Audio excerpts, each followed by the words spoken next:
자리에 편하게 앉으시기 바랍니다. 성부와 성자와 성령의 이름으로 말씀드립니다. 네, 지난 주일 우리 1박 2일 동안 강릉에서 전교인 수련회를 진행했는데요. 저는 수련회를 이렇게 함께 하면서 우리 삼본교회가 얼마나 저력이 있는지를 여러 가지를 통해서 볼 수 있었는데요. 가장 기억이 나는 시간은 저녁에 모여서 함께 기도하는 시간이었습니다. 서로가 서로를 위해서 뜨겁게 기도하시는 모습을 보면서 제가 개인적으로도 많이 감동을 받았지만 앞으로 우리 삼본교회는 하느님 안에서 더욱 성장하고 또 하나님의 뜻이 이루어질 것을 확신할 수 있는 귀한 시간이었습니다. 앞으로도 우리 더욱 뜨겁게 기도하는 우리 교회가 되기를 소망합니다. 그렇게 우리가 기도의 자리에서 서로를 생각하고 또 하나님을 구하게 될 때 하나님께서 우리 안에서 일하시며 우리의 삶을 통해 영광 받으십니다. 우리 옆에 있는 분과 함께 인사 나누실까요? 예수님의 이름으로 축복합니다. 예수님의 이름으로 축복합니다. 네, 예수님의 이름으로 축복합니다. 네, 잘 오셨습니다. 네, 축복합니다. 네.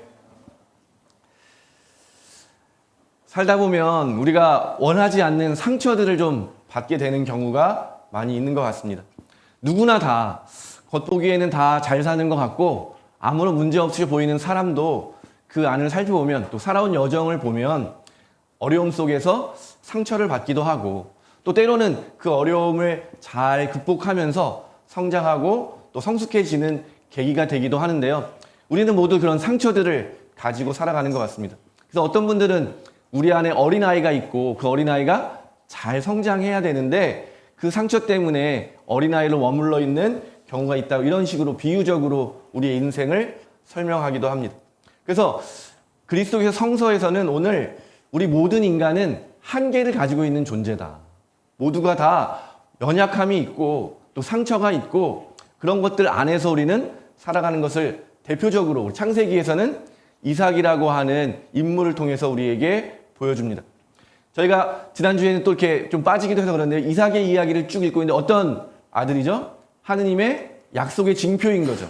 하느님이 그 아들을 통해서 일하실 것을 직접 경험하게 되는 하나님의 약속이기도 했고요. 또 인간적으로 본다면 아브라함과 사라가 각각 100세와 90세에 얻은 아들이니까 얼마나 귀하게 키웠겠습니까? 정말 눈에 넣어도 아프지 않다라는 그 말처럼 특별히 사라는 더욱더 그 이삭을 사랑으로 대해주고 정말 자기의 최선을 다해서 모든 것으로 사랑을 주었을 것이다 우리가 생각해 볼 수 있겠습니다.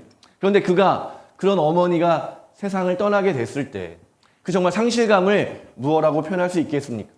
세상의 그 어떤 것으로도 세상의 그 무엇으로도 채울 수 없는 상처와 아픔 또 고통 가운데 그 살아가는 그에게 오늘 이야기는 누구예요? 배우자를 이제 만나게 된 이야기인데 마지막 절에 뭐라고 되어 있어요? 이삭은 그 어머니를 잃은 슬픔을 아내 리브가를 사랑하는 것으로 달래면서 살아간다. 그러니까 치유되는 게 아닌 거죠. 대체가 될 수 있는 대체 불가능하지만 잘 달래가면서 그것들을 살아가는 존재라고 오늘 성경은 우리에게 이야기하고 있습니다.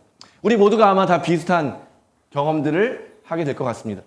제 동료 성직자들을 보면은 그런 일들, 부모님을 잃고 나서 참 오랫동안 슬퍼하고 그 고통 때문에 많은 것들을 겪는 것을 제가 옆에서 많이 보게 되었는데요. 저희 부모님 아직 살아계시기 때문에 저는 그게 어떤 고통인지 잘 모르는 것 같아요. 근데 옆에서 제가 다른 분들의 것들을 간접적으로 경험해보면 정말 뭐 그런 말 있잖아요. 하늘이 무너지는 것 같다. 세상에서 그냥 버려진 것 같다. 이런 느낌들을 많이 이야기하는데요. 우리는 그런 사랑하는 가족을 먼저 보내는 일 또는 우리가 원하는 일들이 잘 되지 않는 것들 여러 가지 우리 안에는 겪을 수밖에 없는 많은 문제와 상처 또 결핍, 고통 같은 것들이 우리 안에 있는 것을 우리는 인정해야 할 것 같습니다. 그런데 어떤 사람들은 그런 것들을 감추는 거죠. 괜찮은 척. 그런 게 어떤 거예요? 어른으로 정말 내가 모든 것을 다 알고 있고 내가 세상의 중심이고 내가 다른 사람의 존경을 받기 위해서 내 안에 해결해야 되는 그런 것들을 해결하지 않고 그냥 살아가는 사람들. 그런 모습을 오늘 복음성경에서 예수님이 말씀하시는 거죠. 이 세대를 무엇에 비길 수 있을까? 너무나 유치한 그들의 말들. 자기를 성찰하기보다는 이 인생의 문제가 어디 있는 거예요? 저 사람들 때문이다. 바로 너 때문이다. 다른 사람을 향해서 끊임없이 이 문제를 전가시키는 것. 내 인생의 문제는 나 때문이 아니야. 바로 나랑 동조해주지 않는, 내 뜻에 따라주지 않는 바로 너 때문이다. 이걸 예수님께서 오늘 보여주시는 거죠. 이 세대가 정말 유치하게 성장하고 또 점점 그런 것들과 함께 동행하면서 변화돼야 할 모습을 변화되지 못하고 마치 어린아이들이 억지를 부리고 때를 쓰는 것 같은 모습이 그들의 말을 통해서 드러나고 있다고 말씀해 주고 계십니다. 유치함이라는 것은 우리 안에 그런 성장해야 될, 변화돼야 될 모습인데 그것을 감추려고 할 때, 그것을 드러내지 않고 인정하지 않으려고 할 때는 어떻게든 드러나게 된다는 거죠. 특별히 예수님 시대에 자기가 모든 것을 알고 있다는 사람들 누구였어요? 율법학자들, 바리새파 사람들, 사두가이파 사람들. 이 사람들은 다른 사람들의 존경을 받고 주로 가르치는 사람들이었어요. 그런데 자기 안에 있는 그런 문제들을 외면하고 다른 사람들을 가르치려고 하는 그들에게 예수님의 통해서 오시는 하나님의 뜻이 들어갈 수가 없는 거예요. 반대하는 자리에만 계속 서 있게 되는 것입니다. 예수님의 오늘 말씀은 이렇게 우리에게 이야기하고 있습니다. 잘난 척하고 세상을 다 아는 것 같은 너의 내면을 잘 살펴봐라. 사실은 아무것도 모르지 않는 그 상처를 어떻게 치유해야 되는지, 그 상처와 고통을 어떻게 이겨낼 수 있는지 그런 것들을 알지 못하는 정말 어린아이와 같은 유치한 너희들의 모습이 참된 너희들의 모습이다. 그러면 동시에 뭐라고 이야기하세요? 철부지 어린아이들에게는 오히려 보여주셨다는 거예요. 그렇게 어른인 척하는 사람들은 볼 수 없는 하느님의 나라를 누가 보고 있는 거예요? 진짜 어린아이들. 그 어린아이들이 어떤 아이들입니까? 어린아이들은 부모님에게 전적으로 의존하죠. 부모님의 말씀을 그대로 믿습니다. 저희 아이들이 오늘 오랜만에 같이 예배 드리고 있는데 아이들이 어릴 때 제가 장난으로 거짓말을 하면 다 믿어주는 때가 있었거든요. 제가 약간 뭐 이렇게 재미롭게 하려고 하면 아이들이 그 말을 다 믿어주는 거예요. 나이가 들면서 거짓말 하지 말아라. 더 이상 받아들이지 않는 그 때가 있더라고요. 근데 어린아이의 특징이 뭐예요? 그냥 그대로 순수하게 맞아들이는 거예요. 받아들이는 겁니다. 그리고 부모님의 사랑을 의심하지 않아요. 밥을 줄 때 맛이 없는 건지 좋은 건지 이런 거를 판단하지 않는 거예요. 그저 주는 사랑을 마치 스펀지가 물을 빨아들이는 것처럼 그렇게 주어지는 그 사랑을 받아들이는 걸 통해서 성장하고 변화되는 모습을 어린아이들이 보여주는 거죠. 그러니까 오늘 이야기는 뭡니까? 우리 안에 누구나 다 있는 이런 순수함이야말로 하느님을 발견하고 하느님 나라를 발견하는 길이 된다는 거예요. 그런데 그런 순수한 마음보다는 어른인 척하면서 살아가는 그 위선적인 모습을 통해서는 결코 하느님 나라를 차지할 수 없다는 것을 오늘 보여주고 있습니다. 그렇기 때문에 사도 바울도 똑같은 고백을 하는 거죠. 사도 바울로야말로 율법학자 중에 율법학자고 바리새파 사람 중에 바리새파 사람이고 유대인 중에 유대인이고 어릴 때부터 율법을 배우고 익히고 실천하는데 최고의 사람이었는데 그가 자기의 내면을 봤을 때 뭘 보는 거예요? 선한 것이 무엇인지 어떻게 살아야 되는지는 알기는 알겠는데 문제가 뭐예요? 그것을 행할 능력이 없다는 거예요. 그러니까 이게 문제인 거예요. 모든 자기 안에 있는 그런 능력으로는 결코 선을 행할 수 없다는 것을 그가 깨달은 거죠. 그러니까 그때 그가 어떻게 된 거예요? 바울로가 어린아이가 된 거죠. 뭘 해야 되는 거예요? 자기가 행할 수 없는 일을 도와주실 분, 참된 나의 아버지, 하느님에게 자기의 이 처지를 그대로 내어놓는 거죠. 그때 그가 발견한 게 뭐예요? 나를 이 상처에서, 이 고통에서, 이 정말 어쩔 수 없는 이 삶의 자리에서 구원해 주는 분. 그게 누구라는 거예요? 예수 그리스도. 그분이 나를 도와주셔서 내가 정말 하느님 나라를 차지할 수 있도록 이끌어 주신다.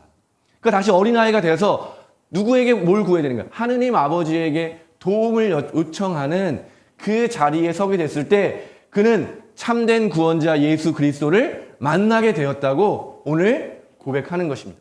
이게 바로 우리가 말하는 은혜인 거죠. 하느님의 은혜로 살아간다라고 하는 우리 신앙의 고백인 것입니다. 내 힘으로, 내 뜻대로, 내 마음대로 살아가는 것이 아니라 마치 어린아이처럼 나는 아무것도 할 수 없고 나는 아무것도 알지 못하기 때문에 나를 이끌어 주시는, 나를 보살펴 주시는 아버지 품 안에서 살아가게 되는 것. 그것이 바로 우리의 신앙입니다. 오늘 주보의 그림을 보시면은요, 그런 모습을 잘 보여주는 그림입니다. 고흐가 그린 그림인데요. 고흐가 생전에는 인정을 받지 못했잖아요. 그래서 그 당시 유명했던 화가의 작품을 똑같이 그려본 거예요. 밀레의 작품을 그려본 건데 그 그림을 그리니까 어떤 거예요? 첫 아이가 이제 아장아장 발걸음을 걷게 됐을 때 처음으로 이제 스스로 걸어서 아버지의 품을 향해 달려가는 그 모습을 그린 겁니다. 그 누구에게 줬냐면 자기의 사랑하는 조카가 태어난 것을 기뻐하면서 그 선물을 주게 되었습니다. 그런 것처럼 정말 그 어린아이가 아버지를 보고 기쁜 마음으로 달려가는 것, 그리고 그 품에 깊이 안기는 것이야말로 우리가 해야 되는, 우리 할 수 있는 모든 것이라고 저는 믿습니다. 우리 안에 있는 상처와 결핍, 고통, 죄, 연약함 이런 것들을 우리는 스스로 해결할 수 없습니다. 그러나 그런 것들이 해결돼야만 하느님의 축복, 하나님이 주시는 구원, 하나님이 주시는 참된 평화와 기쁨을 누릴 수 있는 것이 아니죠.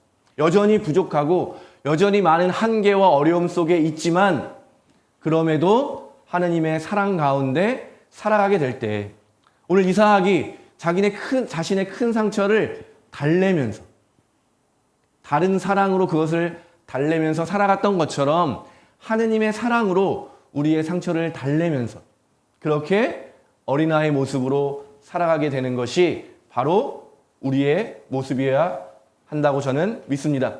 그렇게 볼 때 오늘 예수님께서 마지막에 사람들에게 초대해 주시는 것, 우리 28절부터 30절인데 같이 한번 읽어볼까요? 오늘 마태복음의 마지막 부분 28절부터 30절까지를 함께 한번 읽어보도록 하겠습니다. 시작. 고생하며 무거운 짐을 지고 허덕이는 사람은 다 나에게로 오노라. 내가 편히 쉬게 하리라. 나는 마음이 온유하고 겸손하니 내 멍에를 메고 나에게 배워라. 그러면 너희의 영혼이 안식을 얻을 것이다. 내 멍에는 편하고 내 짐은 가볍다. 아멘. 그러니까 모든 사람들에게 초청하시는 거죠. 정말 그렇게 세상에서 살아가면서 고생하고 무거운 짐을 지면서 살아가는, 허덕이며 살아가는 우리에게 불러주시는, 나에게 와라. 약속해 주시는 게 뭐예요? 안식을 약속해 주시는, 이 안식이 뭡니까? 하나님이 세상을 창조하시고 창조된 세상이 하나님으로 가득한 거죠. 하나님의 능력, 하나님의 존재로 가득하게 되었을 때 7번째 날 어떻게 했다고 그래요? 안식하셨다. 모든 것이 제자리에 있고 모든 것이 충만하고 모든 것이 하나님을 찬양하는 그 시간이 안식이라는 거죠. 그런데 예수님이 그 안식을 오늘 저와 여러분에게 약속해 주고 계십니다. 우리의 모습이 어떻게 하든 조건이 있는 것이 아니라 오히려 고생하고 무거운 짐을 지고 허덕이는 우리 한 사람 한 사람을 불러주셔서 정말 안식을 얻게 하는 것. 그것이 바로 예수님이 우리에게 보여주시는 신앙의 길이라고 믿습니다. 우리 모두에게 동일하게 지금 주어진 이 부름 앞에 어떤 분들은 믿음이라는 게 뭐예요? 그게 어떻게 이루어지는지, 어떻게 그런 일들이 가능한지 그런 걸 따지는 게 아니에요. 계속 설명드렸던 것처럼 어린아이처럼 그 말을 받아들이고 그 말대로 행하는 것이죠. 마치 어린아이가 하나님 아버지 품으로 가는 것처럼 어떻게, 왜 이런 질문을 갖는 것이 아니고 순수한 마음으로